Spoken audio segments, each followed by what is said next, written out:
জয়গুরু দয়াল শ্রীচরণে প্রণাম। আপনাদের আন্তরিক আনন্দিত জয়গুরু। আগামীকাল একটি বিশেষ দিন। এই দিনটি আমাদের প্রত্যেকটি সৎসঙ্গীগণ কিন্তু পালন করার দিন। আমরা সবাই পালন করব সেদিনটি। কি কি করতে হবে আমাদের আগামীকাল পরম পূজ্যপাদ শ্রী শ্রী বড়দার তিরোধান তিথি।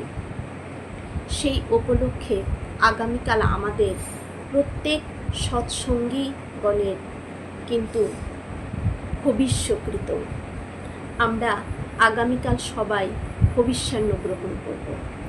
আপনারা সঠিকটা জানার জন্য যে আমাদের উপাসনা গ্রন্থটা রয়েছে, ছোট চটি বইটি, সেই বইয়ের মধ্যে কিন্তু ভবিষ্যণের যে নিয়মাবলী রয়েছে, কারণ অনেক সময় আমরা মুখে বলি তো, বলতে গেলে হয়তো কিছুটা বাদ পড়ে যায়, কিছুটা এদিক সেদিক হয়ে যায়। সেই বইটাতেও আপনারা একটু দেখে নেবেন, সেখানে ভবিষ্যণের যে বিধিটা সুন্দরভাবে লেখা রয়েছে। আর সকলেই কিন্তু ভবিষ্যণটা আগামীকাল করবেন। ঠাকুর বলে গেছেন যে আমাকে প্রণাম করে, যে বড় খোকাকে প্রণাম করে না, আমি তার প্রণাম নিই না। ঠাকুর বলে গেছেন, মানে ঠাকুরকে ভালোবাসবো কিন্তু বড়দাকে ভালোবাসবো না, বড়দাকে প্রণাম করব না, তাহলে কিন্তু ঠাকুর খুশি হবেন না। তাহলে আগামীকাল আমাদের পরম পূজ্যপাদ শ্রী শ্রী বড়দার তিরোধান তিথি, সেই দিনটি যদি আমরা পালন না করি তাহলে ঠাকুর বড় কষ্ট পাবেন। তাহলে ঠাকুরকে কষ্ট দিয়ে কি আমরা সৎসঙ্গীরা, ঠাকুরকে আমরা যারা ভালোবাসি তারা কি ভালো থাকতে পারি? আমরা চাই ঠাকুরকে সবসময় কীভাবে খুশিতে রাখা যায়, কোন কর্মের মধ্য দিয়ে আমার ঠাকুর খুশি হবেন সেটাই আমাদের ইচ্ছে থাকে। তাহলে এটা আমরা জেনে যেন কখনো পিছিয়ে না আসি। আমরা অনেকেই এই কারণে পিছিয়ে আসি যে না খেয়ে থাকতে হবে। কোথায় না খেয়ে থাকতে হবে? যেখানে আমার দয়াল ঠাকুর বলে গেছেন যে পৃথিবীর সেরা খাবার হচ্ছে যে ভবিষ্যণের যে খাবারটা আমরা গ্রহণ করি, সেই খাবারটাই হচ্ছে পৃথিবীর সেরা খাবার।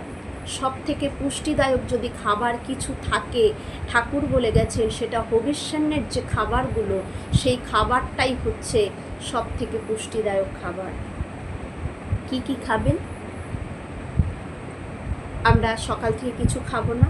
দুপুর 12টার আগে স্নান টান করে পুজো টুজো দিয়ে কলা পাতায় খাওয়াটাই দরকার।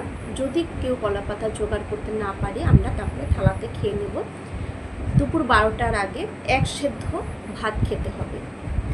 আতপ চাল, মুগ বা মটর ডাল, কাঁচকলা, এই দিয়ে আমরা সেদ্ধ করব। সন্ধব লবণ, ঘি, মধু, পাকা কলা, এসব কিন্তু খেতে হবে। এসব দিয়ে আমরা ভবিষ্যান্নটা করব দুপুর 12টার আগে।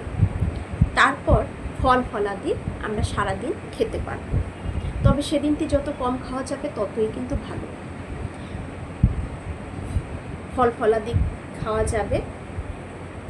চাটা না খাওয়াই ভালো, খাওয়া যায় না, না খাওয়াটাই ভালো। আমি যতদূর শুনেছি চিনি খাওয়া যায় না, বাতাসা খাওয়া যায়। অনেকে বলে থাকে চিনি আর বাতাসা একই জিনিস দিয়ে তৈরি, তাহলে এটা আমি বলতে পারবো না, কিন্তু এটা আমার সম্পূর্ণই কিন্তু শোনা। চিনি নাকি খাওয়া যায় না, বাতাসা খেতে হয়। তো আপনারাও চেষ্টা করবেন যে তর্কে না গিয়ে যেটা জানা সেটাই যেন আমরা করি, বাতাসাটাই যেন খাই। যদি খেতে হয় তাহলে বাতাসাটাই যেন সেবন করি। এর জন্যই কিন্তু মধুটা খেতে বলেছেন, মধু খেতে। ওই মিষ্টির জায়গাটায় মধু খাওয়ার কথাই কিন্তু এর জন্য উল্লেখ আছে। আর রাতে সাবু, কলা, দুধ, এটা খেতে হবে 9টার আগে, এইটা খেয়ে নেবেন। আর 3 প্রহরের স্নান, এটা 3 বেলা স্নান, সকালে, দুপুরে এবং সন্ধে। যে 3টা প্রহর যে হয়, 4 ঘন্টা পর পর এক একটা প্রহর হয়, ঠিক সেই প্রহরটা বের করে নিয়ে আমাদের 3 প্রহরে 3 বার স্নান করতে হয় সেদিনটি। এখন গরমকাল, কোনো অসুবিধাই নেই স্নান করতে আমাদের, এটাও আমরা করে নেব। তো ভবিষ্যান্নটা কিন্তু অবশ্যই করতে হবে, কিন্তু সকলেই করবেন।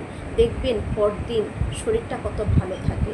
পরম দয়াল ঠাকুর যখন বলে গেছেন করে দেখুন, কোনো অসুবিধেই হবে না। সবার মঙ্গল প্রার্থনা করে সবাই ভালো থাকুন, সুস্থ থাকুন। জয়।